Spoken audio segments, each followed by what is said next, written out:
Hello दोस्तों, स्वागत है आज आपका हमारी इस नई वीडियो में। इस वीडियो में मैं आपके लिए लेके आई हूँ जीएस के कुछ महत्वपूर्ण क्वेश्चन और साथ ही मैं आपको बता दूँ नेक्स्ट वीडियो में मैं आपके लिए लेके आऊँगी उत्तराखंड के महत्वपूर्ण क्वेश्चनों की वीडियो। तो चलो शुरू करते हैं। अगर आपको इन क्वेश्चन के आंसर पता है तो आप हमें कमेंट बॉक्स में कमेंट करके बता सकते हैं।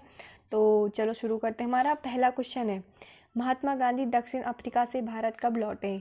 तो आपको बताना है कि महात्मा गांधी दक्षिण अफ्रीका से भारत कब लौटे। ये क्वेश्चन काफ़ी ज़्यादा महत्वपूर्ण है और काफ़ी एग्जाम में पूछा भी जाता है। तो महात्मा गांधी दक्षिण अफ्रीका से भारत कब लौटे? 1915 में। तो अभी हमने ये पढ़ा कि महात्मा गांधी दक्षिण अफ्रीका से भारत कब लौटे, तो इसका आंसर था 1915 में। साथ ही ये क्वेश्चन भी बनता है कि महात्मा गांधी दक्षिण अफ्रीका गए कब थे, तो उसका आंसर है 1893 में। और अब हम महात्मा गांधी के बारे में बात करते तो महात्मा गांधी का पूरा नाम था मोहनदास करमचंद गांधी। इनका जन्म 2 अक्टूबर 1869 में गुजरात के पोरबंदर नामक स्थान में हुआ था। तो अगर हम इनकी मृत्यु की बात करें तो इनकी मृत्यु 23 जनवरी 1948 में हुई थी। और साथ ही 1915 में इन्हें केसर ए हिंद की उपाधि दी गई थी। ठीक है, 1915 में। और साथ ही 1919 में उपाधि वापस कर दी गई थी। इसी के साथ हमारा नेक्स्ट क्वेश्चन है साइंस से, मटर पौधा है। आपको बताना है कि मटर पौधा है, शाक है, पुष्प है या फिर झाड़ी है या फिर इनमें से कोई नहीं। तो अगर आपको इसका आंसर पता है तो आप हमें कमेंट बॉक्स में कमेंट करके बता सकते हैं। तो इसका आंसर है कि मटर एक पौधा है, शाक। तो अगर हम इसकी बात करें तो मटर का पौधा एक द्विबीजपत्रीय शाकीय एवं एक वर्षीय पौधा होता है। इस पौधे का तना कमजोर होता है। इसमें सहारे के लिए परतान पाए जाते हैं। यह कुल लेगुमिनेशिया के अंतर्गत आता है। इसी के साथ नेक्स्ट क्वेश्चन है, भारतीय राष्ट्रीय कांग्रेस प्रथम अधिवेशन कहाँ हुआ था? आपको बताना है कि जो कांग्रेस है उसका प्रथम अधिवेशन कहाँ हुआ था। तो इसका आंसर है कि भारतीय राष्ट्रीय कांग्रेस प्रथम अधिवेशन कहाँ हुआ था? मुंबई में। अगर कांग्रेस की बात आती है तो सबसे पहला क्वेश्चन बनता है कि कांग्रेस की स्थापना कब हुई थी? तो कांग्रेस की स्थापना 1885 में हुई थी। ठीक है, इसी के साथ नेक्स्ट क्वेश्चन है, लौंग है। ये भी साइंस का क्वेश्चन है और काफ़ी महत्वपूर्ण क्वेश्चन भी है। ये काफ़ी एग्जाम में भी पूछा जाता है। तो लौंग है, आपको बताना है कि इनमें से लौंग है। ठीक है, तो इसका आंसर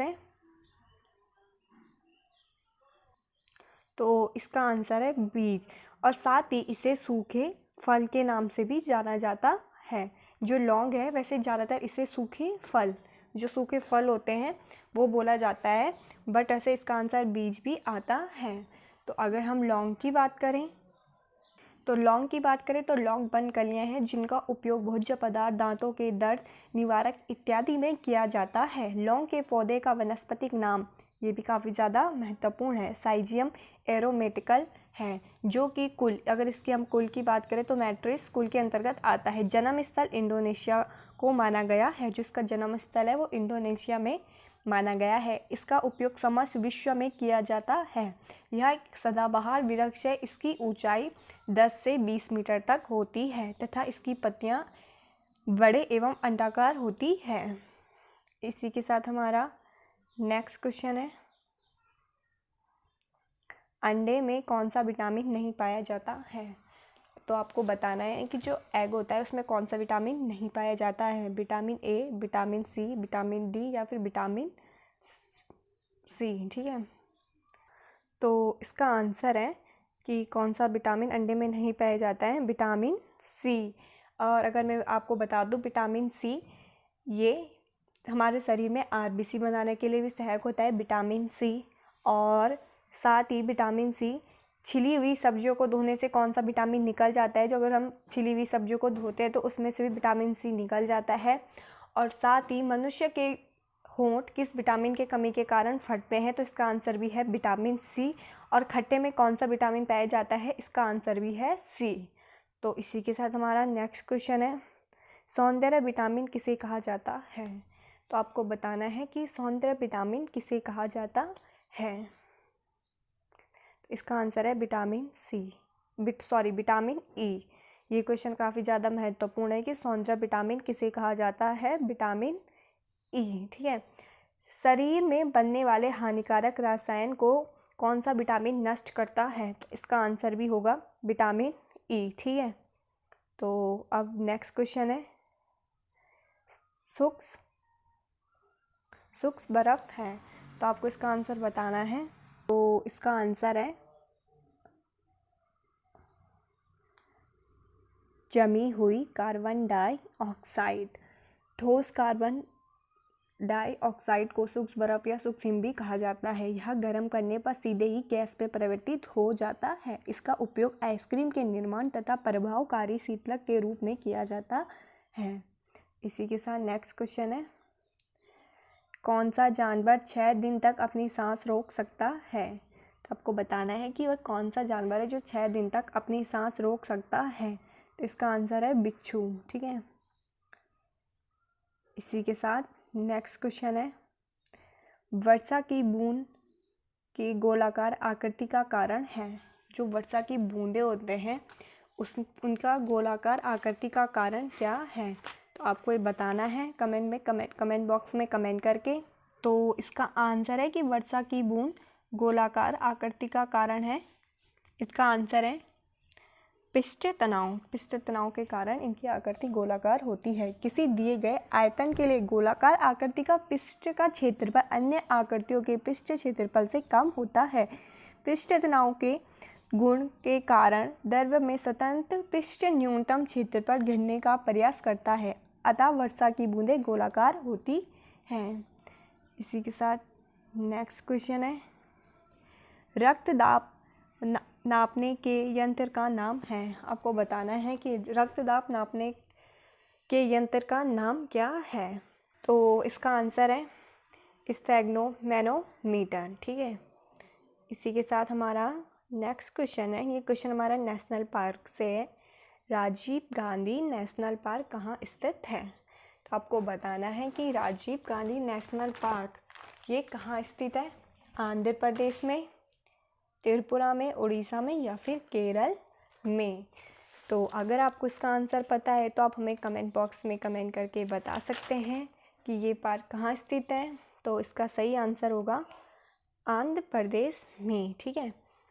तो आंध्र प्रदेश के अगर हम नेशनल पार्क की बात करें तो आंध्र प्रदेश में national park Rajiv Gandhi national park यहीं स्थित है, और साथ ही यहाँ श्री वेंकटेश्वर नेशनल पार्क भी यहीं स्थित है।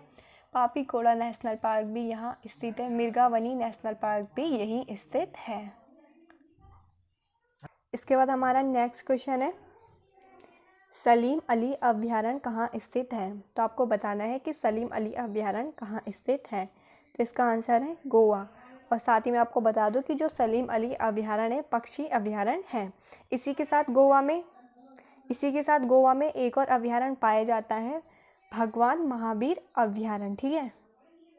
इसी के साथ हमारा नेक्स्ट क्वेश्चन है, काशी विश्वनाथ मंदिर कहाँ स्थित है, आपको बताना है कि काशी विश्वनाथ मंदिर ये कहाँ स्थित है। ठीक है। ये वाराणसी में स्थित है, कर्नाटक में स्थित है, मथुरा में या फिर उड़ीसा में। तो इसका सही आंसर है वाराणसी में। मैं आपको इस मंदिर की खासियत बता दूं, ये वाराणसी में स्थित है। ये 12 ज्योतिर्लिंगों में से एक है। और साथ ही मैं आपको बता दूं कि मथुरा आपको पता ही होगा कि प्रेम मंदिर के लिए प्रसिद्ध है। इसी के साथ नेक्स्ट क्वेश्चन है, हरी साहिब कहाँ स्थित है, आपको बताना है कि हरी साहिब कहाँ स्थित है, अमृतसर, दिल्ली, चंडीगढ़ या फिर पौंटा। तो इसका सही आंसर है अमृतसर। जो हरी साहिब है ये अमृतसर में सिखों का सबसे प्रसिद्ध गुरुद्वारा श्री दरबार साहिब तालाब के बीचों बीच स्थित है, जिसे गोल्डन टेम्पल के नाम से भी जाना जाता है। इसका निर्माण गुरु रामदास ने 1574 में करवाया था। ये क्वेश्चन भी पूछा जाता है कि गोल्डन टेम्पल का निर्माण किसने करवाया था, तो इसका निर्माण गुरु रामदास ने 1574 में करवाया था। 5वें गुरु अर्जुन देव ने सूफी संत मियाँ मीर से 1500 1988 में स्वर्ण मंदिर की नींव रखी? महाराजा रणजीत सिंह ने मंदिर पर सोने की परत चढ़ाई थी। तो जो महाराजा रणजीत थे, इन्होंने इस मंदिर पर सोने की परत चढ़ाई थी। तो हमारा आज का नेक्स्ट क्वेश्चन था, रीठा मीठा साहिब कहाँ स्थित है? आपको बताना है कि रीठा मीठा साहिब किस राज्य में स्थित है? उत्तराखंड में, हिमाचल प्रदेश में, पंजाब में या फिर हरियाणा में? तो इसका आंसर है उत्तराखंड में। जो रीठा मीठा साहिब है ये उत्तराखंड राज्य के चंपावत जिले में स्थित है। देयोरी ग्राम के निकट लोधिया व रठिया नदिया के संगम पर स्थित है। 1960 में गुरुद्वारे देव ने इस स्थान की यात्रा की। गुरुद्वारे के परिणाम में रीठे मीठे के पेड़ थे। ठीक है, तो ऐसा माना जाता है कि गुरु के स्पर्श से यह रीठा मीठा हो गया। गुरुद्वारे के साथ ही धीरनाथ का मंदिर है। वैशाख में यहाँ मेले का आयोजन होता है। तो जो यहाँ रीठी का पेड़ है, तो उस पेड़ के रीठे मीठे होते हैं। और ये कहाँ, चंपावत जिले में स्थित है। इसी के साथ हमारा नेक्स्ट क्वेश्चन है, धान के खेत से निकलने वाली गैस है एथेन, मेथेन, नाइट्रोजन या उपयुक्त में से सभी? तो अगर आपको इसका आंसर पता है तो आप हमें कमेंट बॉक्स में कमेंट करके बता सकते हैं कि धान के खेत से निकलने वाली गैस है। वैसे ये क्वेश्चन काफ़ी ज़्यादा महत्वपूर्ण भी है। तो इसका आंसर है मैथेन। वैसे धान के खेत से केवल मैथेन ही गैस नहीं निकलती है, धान के खेत से नाइट्रस ऑक्साइड, मैथेन एवं कार्बन डाइऑक्साइड गैसें विमुक्त होती हैं, जो कि विकल्प में एथेन, मैथेन, नाइट्रोजन दिया गया है, इसलिए ये विकल्प सही होगा। अगर कहीं पे आपके पास नाइट्रस ऑक्साइड, मैथेन और कार्बन डाइऑक्साइड है तो आप उस पर भी क्लिक कर सकते हैं, वो भी सही आंसर होगा। धन्यवाद।